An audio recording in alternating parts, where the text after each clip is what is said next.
तो जय हिंद दोस्तों, कैसे हो आप सब। उम्मीद करते हैं अच्छे होंगे आप सब।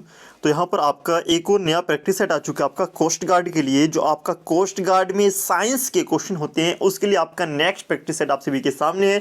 तो सभी लोग यहाँ पर इसको ध्यान से देखेंगे। और जो प्रैक्टिस सेट है आपको यहाँ पर 20 क्वेश्चन होंगे और आप लोग बताएंगे कमेंट बॉक्स में आपके कितने क्वेश्चन यहाँ पर करेक्ट गए हैं। और ये जो प्रैक्टिस सेट होगा ओनली 5 मिनट में आपका क्लियर हो जाएगा। तो एग्जाम के हिसाब से काफ़ी इंपॉर्टेंट है। और जो आपकी क्लासेस हैं वो रेगुलर चल रही हैं, आप लोग ध्यान से देख सकते हैं। तो यहाँ पर क्वेश्चन आप सभी के सामने है। तो चलिए शुरू करते हैं। उससे पहले चैनल को सब्सक्राइब कर दें। तो यहाँ पर बात करते हैं कि छाती के आसपास के हड्डियों को क्या कहा जाता है।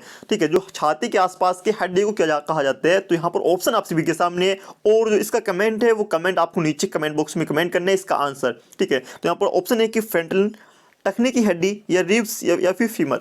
तो आपको जो करेक्ट आंसर होगा वो होगा आपका रिब्स कहा जाता है। आपकी छाती के आसपास की हड्डियों को, सामने वाली जो हड्डी होती है आपको रिब्स कहा जाता है। चलते हैं अगले क्वेश्चन की तरफ। क्वेश्चन यहाँ पर कहते हैं कि किस मांसपेशियों को कंकाल मांसपेशियां भी कहा जाता है।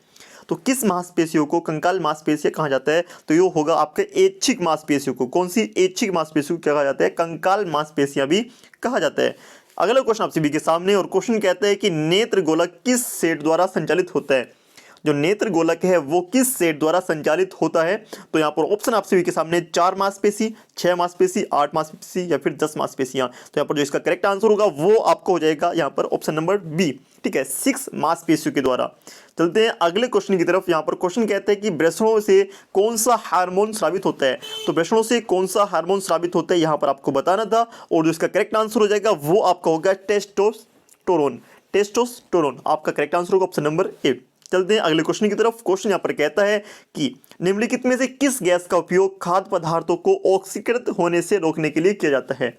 निम्नलिखित में से किस गैस का उपयोग खाद्य पदार्थों के ऑक्सीकृत होने के लिए रोकने के लिए किया जाता है। तो यहाँ पर जो इसका करेक्ट आंसर होगा वो आपको हो जाएगा nitrogen. Option number D correct होगा। जो नाइट्रोजन जो गैस है वो खाद्य पदार्थों को रोकती है ऑक्सीकृत होने से। कौन सी गैस, नाइट्रोजन गैस। चलते हैं अगले क्वेश्चन की तरफ। क्वेश्चन यहाँ पर कहता है आपका क्वेश्चन नंबर 6 कि वनस्पति तेल का हाइड्रोजनीकरण एक उदाहरण है। जो वनस्पति तेल होते हैं उनका हाइड्रोजनीकरण कौन सा उदाहरण है। तो वहां पर जो करेक्ट आंसर होगा वो होगा आपका संकलन अभिक्रिया। ऑप्शन नंबर जो सी है संकलन अभिक्रिया, बिल्कुल यहां पर करेक्ट आपका आंसर हो जाएगा संकलन अभिक्रिया। चलते हैं अगले क्वेश्चन की तरफ।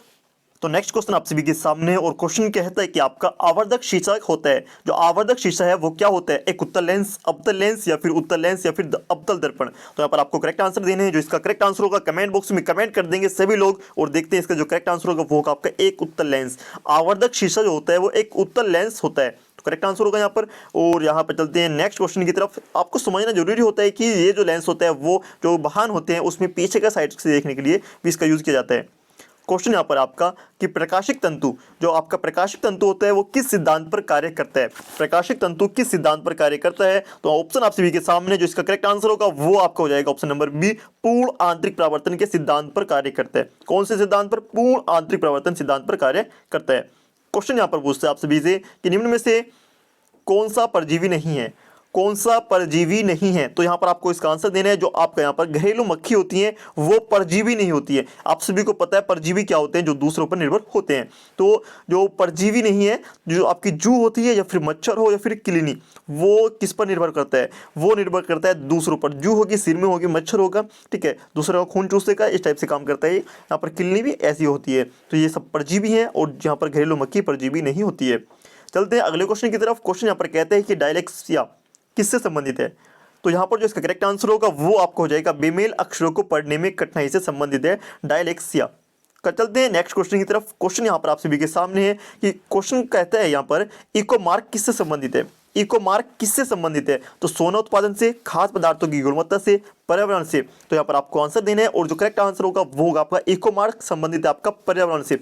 ऑप्शन नंबर सी करेक्ट हो जाएगा, पर्यावरण से। क्वेश्चन यहाँ पर कहता है आप सभी के सामने कि किस हार्मोन को मादा हार्मोन के नाम से भी जाना जाता है। किस हार्मोन को मादा हार्मोन के नाम से भी जाना जाता है। तो यहाँ पर होगा एस्ट्रोजन। ठीक है, कौन सा होगा, एस्ट्रोजन होगा इसका बिल्कुल करेक्ट आंसर। पहले वाले क्वेश्चन का आंसर क्या था, टेस्टोजन। ठीक है, यहाँ पर करेक्ट आंसर होगा एस्ट्रोजन। क्वेश्चन यहाँ पर कहता है आपका क्वेश्चन नंबर 13 है कि निम्नलिखित में से कौन सी ग्रंथि केवल यौवन तक सक्रिय रहती है। तो कौन सी ऐसी ग्रंथि है जो यौवन तक सक्रिय रहती है। तो करेक्ट आंसर आपका हो जाएगा ऑप्शन नंबर बी। तो क्वेश्चन यहाँ पर आंसर होगा आपका थाइमस जो ग्रंथि है वो आपकी यौवन तक सीमित होती है। तो क्वेश्चन नंबर बी यहाँ पर करेक्ट हो जाएगा। चलते हैं अगले क्वेश्चन की तरफ। तो क्वेश्चन यहाँ पर कहता है आप सभी का क्वेश्चन नंबर 14 कि चुंबकीय क्षेत्र में माप इकाई क्या है। चुंबकीय क्षेत्र में माप इकाई क्या है? तो आपको बताने टेस्ला, कैंडला, ओम या फिर आपका पास्कल। तो यहाँ पर करेक्ट आंसर देना होता है, देखते हैं करेक्ट आंसर क्या आएगा।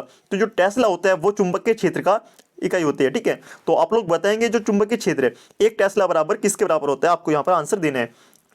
तो चलते हैं अगले क्वेश्चन की तरफ। क्वेश्चन यहाँ पर कहता है निम्नलिखित में से सदिश राशि है, इसमें से सदिश राशि आपको बतानी है। देखते हैं सदिश राशि क्या होने वाली है, द्रव्यमान, समय, आयतन या फिर वेग। तो यहाँ पर जो इसका करेक्ट आंसर होगा, जो आपकी वेग है वो आपकी एक सदिश राशि है, वरना बाकी सारी राशि कैसे हैं, अदिश राशि हैं। कैसी राशि हैं, अदिश राशि हैं। तो याद रखेंगे आप लोग इसमें। तो यहाँ पर अदिश राशि, अदिश राशि। तो आप सभी को पता है कि सदिश राशि और अदिश राशि की परिभाषा क्या होती है। तो चलते हैं नेक्स्ट क्वेश्चन की तरफ। तो अगला क्वेश्चन यहाँ पर होता है कि किसी वस्तु का ताप किसका सूचक है? किसी वस्तु का ताप किसका सूचक होता है? तो बिल्कुल इसका करेक्ट आंसर होगा उसके अणुओं की कुल ऊर्जा का, उसके अणुओं की औसत ऊर्जा का, उसके अणुओं के कुल वेग का या फिर उसके अणुओं की औसत गतिज ऊर्जा का। तो यहाँ पर करेक्ट आंसर होगा जो होगा उसके अणुओं की औसत गतिज ऊर्जा का। ऑप्शन नंबर जो आपका डी हो जाएगा यहाँ पर बिल्कुल करेक्ट होगा, उसके अणुओं की औसत गतिज ऊर्जा का। क्वेश्चन यहाँ पर कहता है आप सभी का क्वेश्चन नंबर 17 है कि गैस तापमापी द्रव तापमापियों की तुलना में ज्यादा संवेदी होते हैं, क्योंकि? तो वो इसलिए संवेदी होते हैं कि गैस का प्रसार गुणांक अधिक होता है। ऑप्शन नंबर बी करेक्ट होगा यहाँ पर कि गैस का प्रसार गुणांक अधिक होता है। तो आपके एग्जाम में बिल्कुल सेम ऐसे ही क्वेश्चन आपके पूछे जाते हैं। क्वेश्चन यहाँ पर कहता है कि चांदी की उष्मीय चालकता तांबे की उष्मीय चालकता की अपेक्षा कैसी होती है? तो हर बार जब कभी भी क्वेश्चन पूछा जाएगा किसी भी धातु से पूछ लिया जाए, ठीक है, चांदी की किसी भी धातु से अपेक्षा की जाए, तो यहाँ पर जो इसका करेक्ट आंसर आएगा वो आएगा अधिक होती है। चांदी की क्या होगी, अधिक होती है। चलते हैं अगला क्वेश्चन। क्वेश्चन यहाँ पर कहता है आप सभी का बोलोमीटर मापन की एक युक्ति है। जो बोलोमीटर है वो किसके मापन की एक युक्ति है? तो वह उष्मीय विकिरण के मापन की एक युक्ति है। किसकी? उष्मीय विकिरण। ऑप्शन नंबर सी यहाँ पर करेक्ट हो जाएगा। चलते हैं नेक्स्ट क्वेश्चन की तरफ। यहाँ पर क्वेश्चन कहते हैं कि निम्नलिखित में से कौन ऊष्मा का सर्वोत्तम चालक है? निम्नलिखित में से कौन ऊर्जा का सर्वोत्तम चालक है? जल, पारा, लकड़ी, चमड़ा। तो यहाँ पर आपको आंसर देना है, देखते हैं करेक्ट आंसर क्या होगा। तो जो इसका आंसर है वो होगा आपका पारा, ठीक है। ऑप्शन नंबर जो बी होगा वो इसका बिल्कुल करेक्ट आंसर यहाँ पर हो जाएगा। तो यदि आपने चैनल को सब्सक्राइब नहीं किया, चैनल को सब्सक्राइब कर दें। इसी चैनल पर यहाँ पर ही आपको रेगुलर क्लासेस मिलने वाली है। कैसी रेगुलर क्लासेस मिलने वाली है, आप लोग इसको ज्वाइन कर सकते हैं, ठीक है, जो आपकी कोस्ट गार्ड एग्जाम के लिए इंपॉर्टेंट होंगी। साथ में जो क्लासेस है वो अनअकैडमी पर भी चल रही है, तो आप लोग इसको भी जाकर ज्वाइन कर सकते हैं। अनअकैडमी का लिंक भी वीडियो के डिस्क्रिप्शन में, या फिर आप लोग जाकर सर्च कर सकते हैं। क्या यहाँ पर आप लोग सर्च करेंगे अनअकैडमी पर मोहम्मद जावेद, जहाँ पर आपको रेगुलर फ्री क्लासेस आपको देखने के लिए मिल जाएंगी। तो चैनल को सब्सक्राइब करें, वीडियो को लाइक करें, शेयर कर दें।